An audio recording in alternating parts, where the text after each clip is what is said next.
Sa nakalipas na isang araw, umabot na sa 5 volcanic earthquakes ang naitala ng FIVOC sa paligid ng Bulkang Kanlaon.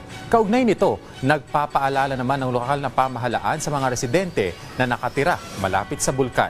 Yan ang sentro ng balita ni Bien Manalo.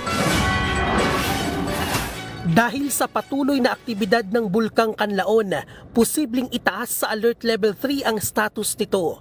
Dahil dito, inaalerto ang mga residenteng nakatira malapit sa bulkan sa paglalabas ng kautusan ng lokal na pamahalaan.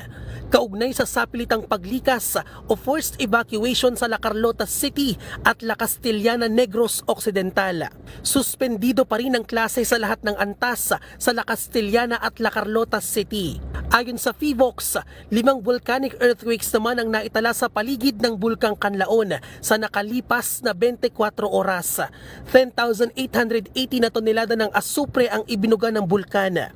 Kaya't hindi inirekomenda ang pagpasok sa 4 kilometers Radius Permanent Danger Zone o PDZ. Hindi rin pinahihintulutan ang pagpapalipad ng anumang aircraft malapit sa tuktok ng bulkan. Paalala pa rin ng FIVOC na maaring maganap ang biglaang pagputok ng steam o phreatic explosions. Samantala, ayon sa Pag-asa, nakalabas na ng Philippine Area of Responsibility ang bagyong Ferdy. Huling namataan ang sentro ng bagyo sa layong 1,210 km, hilagang silangan ng extreme northern Luzon. May lakas ang hangin nito na aabot sa 85 km per hour at pabugsong aabot sa 105 km per hour. Kumikilos ang bagyong Ferdy pakanluran, hilagang kanluran sa bilis na 20 km per hour. Inaasahan pa rin ang mga pag-ulan dala ng hanging habagat sa ilang bahagi ng bansa.